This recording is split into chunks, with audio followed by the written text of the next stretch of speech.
info, and these press conferences are all available for download at the conclusion of the press conference. Well, the three men on the podium for the men's 400-meter hurdles have been the most dominant men in this sport for the past Olympic cycle.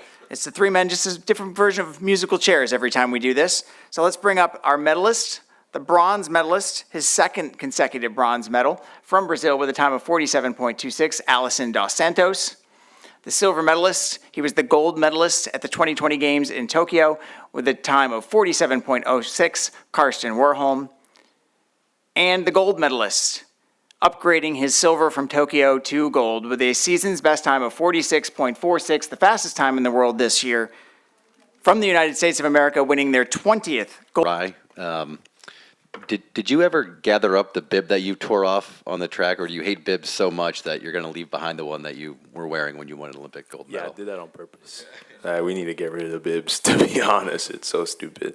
I had a volleyball player who was just like, I don't understand how you guys like run so fast and do all these things, and you guys are doing so well, and you pin a paper bib to your body to go out and compete. So did it on purpose, so hopefully, you know, we can get some things rolling. I mean, this is the age of technology, and putting a bib on your chest is just kind of stupid to me. Any green? Just trying to bring her the mic. Stephanie Epstein from Sports Illustrated. But so wait, did you keep it, or it's still I think it's out in my bag somewhere. I'm gonna keep that. You know, first gold medal at the Olympics. I think I'm gonna have to keep that bib. But I think I got the one on my back still on right now. But I had to go ask for it because I had a chip in there, so I had to give the chip back. Yeah. My actual question was, you've talked, Rai, about like improving your efficiency and changing strategy and all of these sort of technical details. Does it make you laugh now that when you won, it was while you were sort of not running the race that you envisioned at all?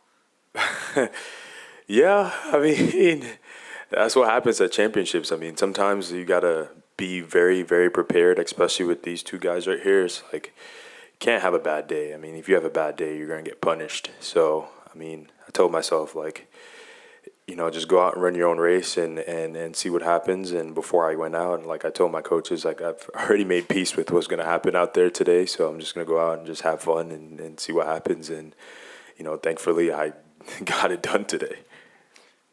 Karsten, as it always is, it was a close race. You were neck and neck in the stretch. Looked like you clipped the 9th hurdle there.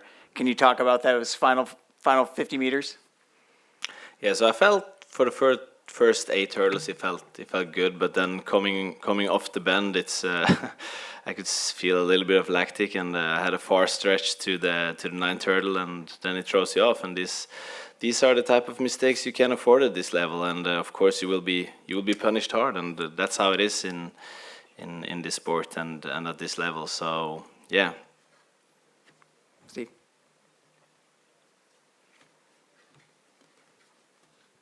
There's Steve Futterman for Karsten and Rai. I'm just wondering, you guys have had, and all three of you have had this amazing competitive aspect to this race, and I think the fans just enjoy it so much. I'm wondering, was there a point, Karsten, when you realized this doesn't look like it's my night, and was there a point, Rai, or at some point before the finish, obviously, where you realized, I think this is going to be my night? I think, like I said, these two guys, and including myself, I feel like we've taken this event to like an almost like exoteric like area. And I mean, world champion, Olympic champ, and it's just one of those things that you just got to sit and appreciate. And I mean, tonight, I didn't know I was going to win until like 5 meters before the line. I was like, shit, don't get caught. Like, don't get caught. And I was like, oh my gosh, like I'm actually going to do it. So I think that's when I knew, like I didn't like go in, I mean, every hurdle, like you just have to take every hurdle. I didn't know what was going to happen. I mean, Alison's always going to run like phenomenal through the backstretch. And I mean, doing what he did out of lane 3, like I've been in that position in 2022. So I mean, just to do that out of lane 3 is like freaking impressive as well too. So I mean, it's just one of those things where it could have been anyone's night, to be honest with you. And that's just how these things go. And sometimes they shake your way, they don't shake your way, and you just, like I said, like you just gotta make peace with it. Sorry. I think, as Rai is saying, I think you always, when you run these races, it's a lot on instincts as well.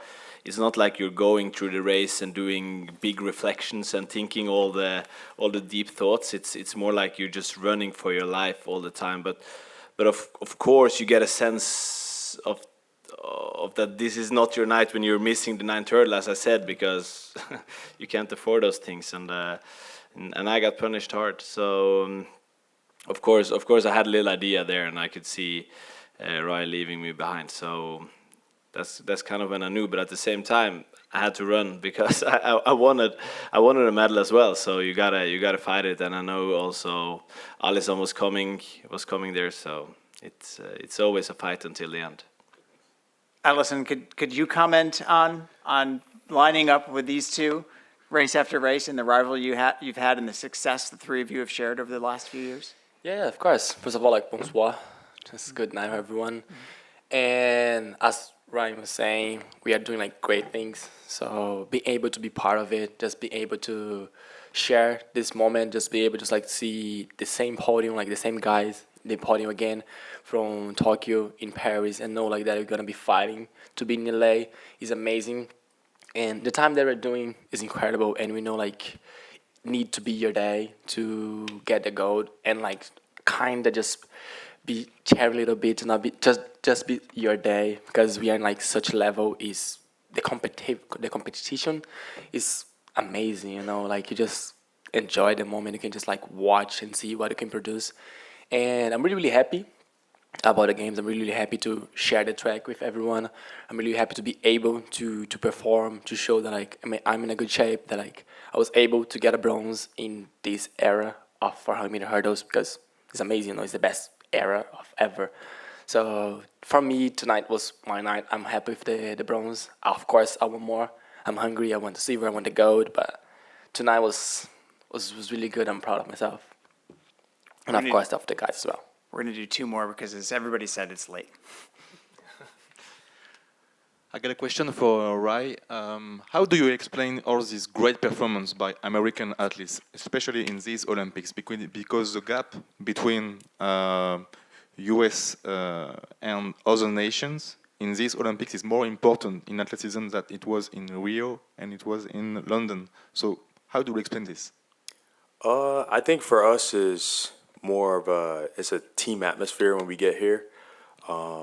We have this thing called the ARC, and it's like it's our athlete lounge where we just go hang out and watch all the games, different sports, and we can eat and do stuff downstairs. And I think how my teammates set the tone on day one kind of dictates subconsciously like what the team will do throughout the rest of the championships.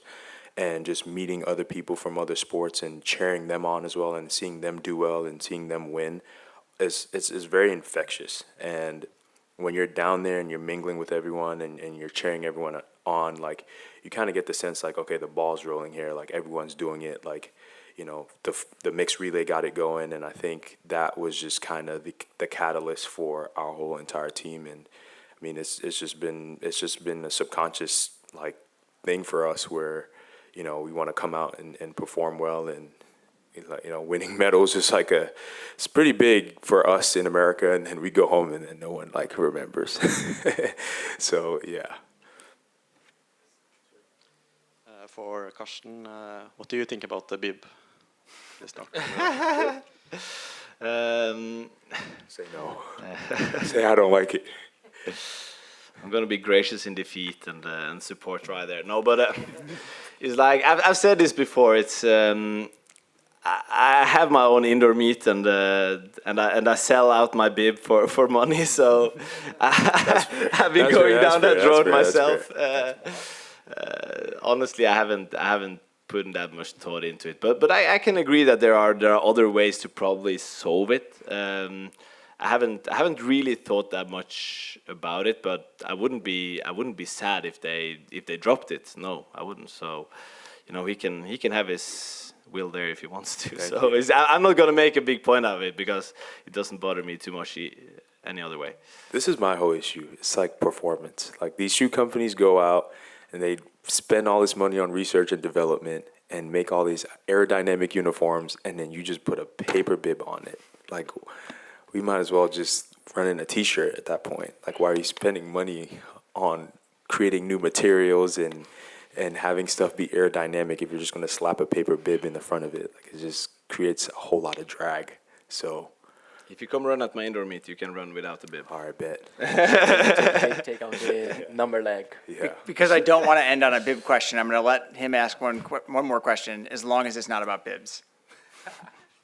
No, it's about France. So Robin Grammel, Agence France Presse, guys. The guy who came fourth today is named Clément Ducos, Frenchman, training in USA, University of Tennessee. Did you know about him? Whoever can take the answer. Did you know about him, and what did you think about him in this final? You two can answer that because he gave, yeah. I mean, I knew about him because, I mean, I'm in the U.S., so. Honestly, I never heard about him. But after the first round, I got my eyes up for him, of course, and then also the second round, and he's been running great there. He's been like, I've been seeing him warm up. He's been really, what can I say, motivated, and he fed off the energy of the crowd, and you know, fourth place. I think that's something you should be really proud of. Honestly, I didn't see it coming, and I would be surprised if he saw it coming also before this championship. So I think he took advantage of the moment, and I think he did great, and he can be proud of himself. Now everybody knows who he is. All I have to say is just like, I'm not that bad in the shape. That's all I have to say about him. That's all I have. All I have. Rai, you want the last word? I mean, hell of a job by the French. I mean, you guys put on a show here. It's been phenomenal. Just sold out, packed morning session, which is probably the most impressive thing I've ever seen in my life. And this session, the energy was great when we came out there. Like, it was just, I mean, if we can have every major championship here, like, I'll do it, to be honest. Just put me in the Park Hyatt near the Vendome. That'll be money. Alison DOS SANTOS, Karsten WARHOLM, Rai BENJAMIN, three of the greatest 400-meter hurdlers in history, and we're all very fortunate to get to see them race at the same time. Thanks and congratulations. Thank you. Thank you, guys.